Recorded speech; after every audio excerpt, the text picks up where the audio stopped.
এটা সময় সাপেক্ষ ব্যাপার। আমি আগেই বলেছি, উদ্ঘাটন করার সময় আমি রাজ্যের মাননীয় মুখ্যমন্ত্রীকে আমাদের ট্রাস্টের তরফ থেকে দেখা করে ওনাকে প্রেজেন্ট থাকার জন্য বা চিফ গেস্ট থাকার জন্য বলা হবে। আর যখন সম্পূর্ণ হয়ে যাবে, যখন ধরেন 25-এর 6 ডিসেম্বর, ধরেন ঘটনার চক্রে এটা কমপ্লিট হতে 3 থেকে 4 বছর লাগবে, তাহলে 25 থেকে 29-এ আবার পার্লামেন্ট ইলেকশন আছে, তো তারপরে করব। উনি তো এখন থেকে গন্ধ খুঁজছেন যে আমি পঞ্চায়েত নির্বাচন, 26-এর বিধানসভা, তারপরে পঞ্চায়েত, তার 28-এ, তারপরে 29-এ পার্লামেন্ট, এইসব হিসাব করে বলছি। আমি পলিটিক্স করি ঠিকই, কিন্তু ওনার মতো এত নিচু মানসিকতা নিয়ে আমি চলি না। আমি আমার ধর্মের মসজিদ বানাবো, সেই মসজিদটা বাবরি মসজিদ একটা ছিল, সেই বাবরি মসজিদটা যে কোনো কারণে সুপ্রিম কোর্টের নির্দেশে সেই জায়গাটা বিতর্কিত ছিল। সুপ্রিম কোর্ট রামলালার জায়গা বলে রায় দিয়েছে, সেখানে রাম মন্দির তৈরি হয়েছে, তা নিয়ে আমাদের কোনো কথা বলার প্রয়োজন নেই, আপত্তিও নেই। ভারতবর্ষের প্রধানমন্ত্রী সেটাকে উদ্বোধন করেছেন। আমি সেই সময় মুখ্যমন্ত্রী যিনিই থাকবেন তিনাকেও ইনভাইট করব, ভারতবর্ষের প্রধানমন্ত্রী যিনি থাকবেন আমার ট্রাস্টি থেকে তিনাকেও ইনভাইট করব, নিশ্চয় করব। তিনি আসলে ভালো, না আসলেও ভালো। আমাদের মধ্যে সেকুলারিজম যে আমরা মান্যতা দিই, সেটা প্রমাণ দেব। শুভেন্দু অধিকারী যেতে পারে।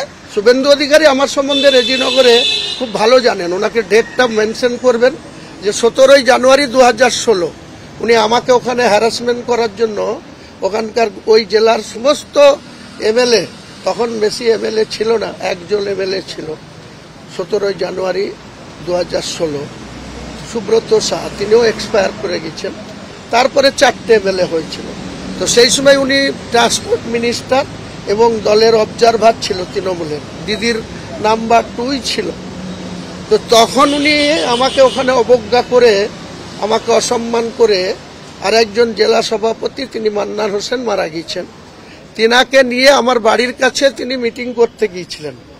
ও বুনো ওল হলে আমি বাগা তেঁতুল, তো ও আমাকে মাইনাস করে করতে গিয়েছিল। ডেট মেনশন করে বলছি, টাইমটা ছিল 17 জানুয়ারি 2016, সময় রেজিনগর রিলায়েন্স স্টেশন মাঠ, সময় ছিল 2টো।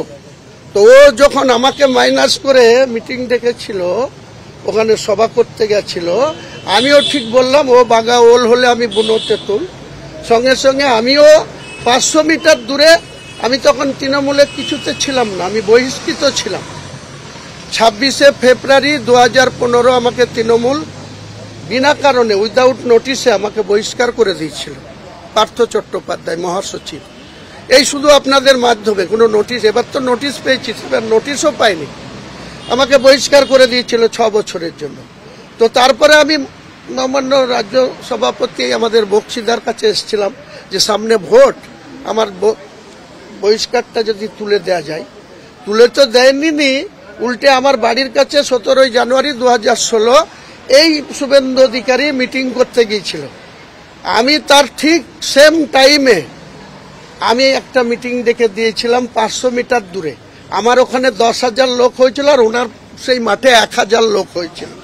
পুলিশ প্রশাসন বাই ফোর্স সেই লোকটাকে শুভেন্দু অধিকারীর মিটিংয়ে নিয়ে গিয়েছিল, পুলিশের ক্ষমতা দেখিয়ে এই লোকদেরকে, যে না রাজ্যের মন্ত্রী, রাজ্যের তৃণমূলের শাসক নেতা, সে আসছে, তার মাঠে ফাঁকা 1000 লোক, আর তুমি এখানে লোক জোগাড় করেছো 10,000। সেই লোককে বাই ফোর্স নিয়ে গিয়ে যখন ওখানে হাজির করেছিল, উনি যখন মাইক ধরেছিল ডায়াসে, আমি বলছি অন রেকর্ড, ওনাকে প্রশ্ন করবেন, ওনার ক্ষমতা হয়নি যে সেখানে মাইকে বক্তৃতা করে। উনি যখন মাইক ধরেছে, একসঙ্গে 100 লোক ডায়াসে উঠে গিয়েছিল, যেখানে হুমায়ুন কবিরকে না ডাকলে এখানে বক্তৃতা করতে দেব না। ওখান থেকে নেমে সোজা কৃষ্ণনগর সার্কিট হাউসে এসে দিদিকে বলেছিল যে হুমায়ুন কবিরকে কোনো মতেই তৃণমূলে টিকিট দেওয়া যাবে না 2016 বিধানসভায়। এবং এটাও ব্যাখ্যা করেছিলেন, দিদিকে বুঝিয়েছিলেন যে হুমায়ুন কবিরকে টিকিট দিলে 4টে সিট জিতবে 22-এর মধ্যে, আর হুমায়ুন কবিরকে মাইনাস করলে, ছেটে দিলে 12টা সিট জিতবে। কিন্তু হুমায়ুন কবিরকে মাইনাস করেছিল, হুমায়ুন কবিরকে টিকিট দেয়নি। রেজাল্ট হয়েছিল 22-এর মধ্যে 4টেই জিতেছিল। আর এই শুভেন্দু অধিকারী তাড়া খেয়ে চলে এসেছিল, বক্তৃতা করতে পারেনি এবং খুব গুসা হয়েছিল যে আমি জঙ্গলমহল মাওবাদীদের মোকাবেলা করে এসেছি আর রেজিনগরের সমতলে আমি মিটিং করতে পারলাম না। সেই আক্ষেপ এখনো থাকতে পারে, তাই কথায় কথায় তিনি আমার বিরুদ্ধে বিষাদগার করছেন। দেখুন, ভারতবর্ষ তো সেকুলার একটা দেশ, ধর্মনিরপেক্ষ একটা দেশ। সেই দেশের যে কোনো ধর্মাবলম্বী মানুষ তার নিজের নিজের মতো করে ধর্ম আচরণ করবে, এটাই আমাদের সংবিধানে বলা আছে। আমার বক্তব্য হচ্ছে যে বাবর, সম্রাট বাবর ওই অযোধ্যায় একটা বাবরি মসজিদ প্রতিষ্ঠা করে গেছিল আজ থেকে কয়েকশো বছর আগে। সেটা 1992 সালের 6 ডিসেম্বর ভেঙে দেওয়া হয়েছে।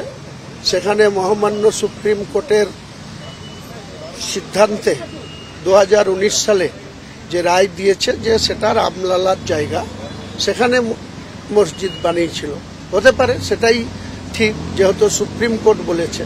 তাহলে সেখানে তাদেরকে ভেঙে দেওয়া হয়েছে, সরিয়ে দেওয়া হয়েছে। তারপরে অনারেবল সুপ্রিম কোর্ট কিন্তু 7 একর জায়গাও দিয়েছে ওখান থেকে 14 কিলোমিটার দূরে, যে একটা বাবরি মসজিদ নির্মাণ করার জন্য। সেখানে এখনো পর্যন্ত তারা কোনো কাজ শুরু করতে পারেনি। 2019 সালে এই রায়টা দিয়েছে। তারপরে আপনারা সবাই জানেন যে এই বছরে আজকে ডিসেম্বরের 10, 22শে জানুয়ারি মাননীয় প্রধানমন্ত্রী রাম মন্দির ঘটা করে উদ্বোধন করেছেন বা সেখানে চলছে রাম মন্দির। আমাদের তো কোনো আপত্তি নেই, কোনো মুসলিম ভারতবর্ষের রাম মন্দির নিয়ে কথা বলেনি। তাদের বাবরি মসজিদ নিয়ে তারা তাদের যা বিচার দিয়েছে সুপ্রিম কোর্ট সেটাই মেনে নিয়েছে। কিন্তু আমরা বাংলায় আজকের দিনে সেন্সাসে দেখুন, জনগণনায় দেখুন, 35% মুসলমানের বাস বাংলায়, সারা বাংলা, এবং 30% ভোটার। মুর্শিদাবাদ জেলায় প্রায় 70-71% মুসলমানের বাস। বেলডাঙ্গা যেখানে আমি বাবরি মসজিদ করব বলেছি, সেখানে 80% মুসলমানের বাস। টাউনটা কেবল হিন্দু মেজরিটি, বাকি ব্লক 13টা অঞ্চল নিয়ে যে ব্লক, প্রায় 3.5 লক্ষ জনবসতি, তার মধ্যে 2.5 লক্ষর উপর মুসলমান সম্প্রদায়ের মানুষ বাস করে। সেই জায়গায় মসজিদ তো প্রচুর আছে।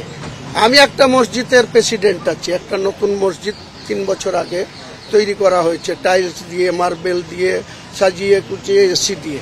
আজ থেকে 40 বছর আগে যদি পিছিয়ে যান, একটা মসজিদে ফ্যান পাওয়া যেত না। এমনি নর্মালি আমরা গিয়ে ওই তালাই পেড়ে বা খেজুরের পাতার